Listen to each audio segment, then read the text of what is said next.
बिस्मिल्लाहिर्रहमानिर्रहीम। अस्सलामुअलैकुम। आज की इस वीडियो में हम क्लास 9th फ़िज़िक्स के न्यूमेरिकल हल करेंगे। ये न्यूमेरिकल साइवल बोर्ड में आए थे।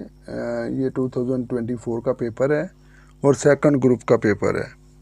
क्वेश्चन 5 में बी पार्ट के तौर पर ये न्यूमेरिकल आया था कि calculate the value of g at a height of 3600 kilometre above the surface of the earth. और जहाँ तक मुझे याद पड़ता है ये न्यूमेरिकल हम पहले भी 2 या 3 दफ़ा कम से कम कर चुके हैं। इसका मतलब ये है कि ये न्यूमेरिकल बहुत ही इम्पॉर्टेंट है, इसको तैयार करके रखें। और इसमें दूसरी अहम बात कि इस न्यूमेरिकल में कुछ और वैल्यू भी इस्तेमाल होंगी जो इस न्यूमेरिकल में नहीं दी गई, और उन वैल्यूज़ का आपको पता होना चाहिए। हाइट दी गई है 3600 किलोमीटर, उनको मीटर में कन्वर्ट कर लें तो 1000 से मल्टीप्लाई करना पड़ेगा। तो देख लें 1 2 3 4 5, और क्योंकि 10 की पावर 6 आपने करनी है, ये न्यूमेरिकल में आपको फ़ायदा देगी। तो यहाँ पर ले आए पॉइंट्स को तो 10 की पावर 6 हो जाएगी, यानी 1 2 3 4 5 0 5 और एक नंबर ये 6 की वजह से एक ज़ीरो का इजाफा होगा। 3.6 मल्टीप्लाई बाई 10 की 6 मीटर। और रेडियस ऑफ अर्थ की वैल्यू आपको पता होनी चाहिए, इस न्यूमेरिकल में इस्तेमाल होगी। जी जो है ग्रेविटेशनल कांस्टेंट की वैल्यू, और मास ऑफ अर्थ की वैल्यू भी इस्तेमाल होगी। और आपने क्या फाइंड करना है, इसमें आपने फाइंड करना है वैल्यू ऑफ जी। तो वैल्यू ऑफ जी जो है उसका फार्मूला है जी यानी gravitational constant mass of earth R plus H the whole square. G की वैल्यू लिखें 6.63 मल्टीप्लाई बाई 10 की -11 multiply by mass of earth की वैल्यू 6 मल्टीप्लाई बाई 10 की 24। नीचे आर की वैल्यू लिखें, आर की वैल्यू है 6.4 मल्टीप्लाई बाई 10 की 6 प्लस एच की वैल्यू जो अभी आपने की है 3.6 मल्टीप्लाई बाई 10 की 6 द होल स्क्वायर। अब ऊपर जो है वो क्योंकि 10 की पावर -11 का तल्लक 10 की पावर 24 से है, ये दोनों आपस में मामला तय करेंगे। और 6.67 जो है वो 6 के साथ मल्टीप्लाई होगा, तो ये मल्टीप्लाई का जो अमल होगा वो जवाब आएगा 40.038, और 10 की -11 प्लस 24 हो जाएगा। अब इसमें देखें ना 10 की ये प्लस के इधर एक रकम लहदा है, ये लहदा है, इन दोनों में 10 की 6 कामन है, ये कामन लिया गया। बाकी रकम जो है 6.4 प्लस 3.6 है।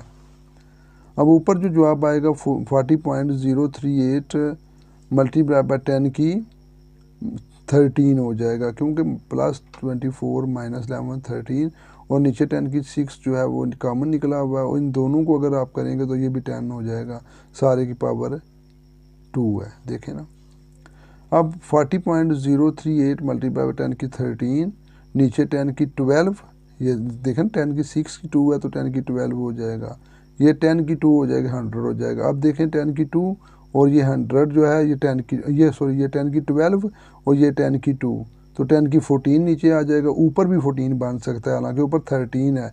ये पॉइंट उठा के आप इधर ले जाएंगे तो 10 की 14 हो जाएगा। देखें हो गया 4.0038 मल्टीप्लाई 10 की 14, नीचे भी 10 की 14, ये कैंसिल, आपके पास जवाब आ जाएगा। हालांकि इतना बड़ा जवाब भी लिखा हुआ 4.0038, सिर्फ 4 आंसर है बस, यानी जो जी की वैल्यू आएगी वो 4 मीटर पर सेकंड स्क्वायर होगी।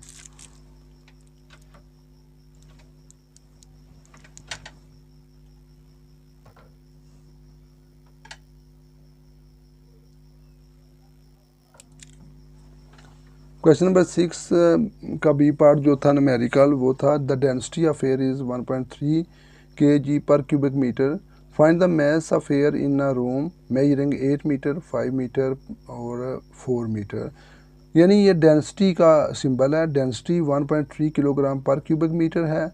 वॉल्यूम जो दिया हुआ है वो 8 मीटर 5 और 4 है, इनको मल्टीप्लाई कर लें 160 क्यूबिक मीटर आ जाएगा। मैस अपने फाइंड करना है।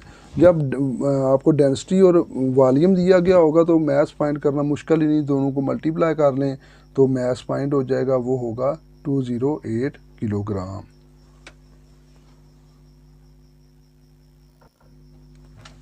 अगला न्यूमेरिकल है, ये क्वेश्चन नंबर 7 में बी पार्ट के तौर पर how much heat is required to increase the temperature of 0.8 kg of water from 20 to 75 degree Celsius.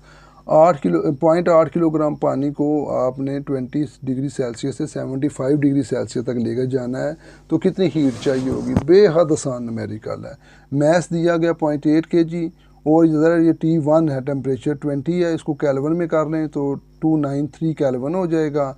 75 ये T2 टेम्परेचर है, इसको भी कैल्विन में करना है, 273 प्लस कर लें, ये 348 आ जाएगा। तो इनका जो डेल्टा T बनेगा इसमें से, यानी 348 में से 293 माइनस कर लें तो 55 कैल्विन आ जाएगा, क्योंकि डेल्टा T की वैल्यू इस्तेमाल होनी है।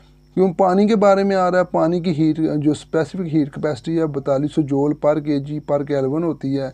ये क्यू फाइंड करना है, यानी आपको जो हीट चाहिए वो मालूम करनी है। वो सीधा सीधा फार्मूला है CM डेल्टा T। C की वैल्यू 4200, डेल्टा M की वैल्यू जो है वो मैथ्स की 0.8 और डेल्टा T की 55। मल्टीप्लाई कर लें तो सिंपल आपके पास जवाब आ जाएगा 115500। और क्यू फाइंड कर रहे हैं ना, तो उसका यूनिट होगा जूल। ये जो आपका जवाब होगा। आज के लिए इतना ही। इंशाअल्लाह ताला नेक्स्ट वीडियो में अगले किसी बोर्ड के न्यूमेरिकल लेकर आपकी खिदमत में हाज़िर होंगे। खुश रहें, दुआओं में याद रखिएगा। इजाज़त दें। अल्लाह हाफ़िज़।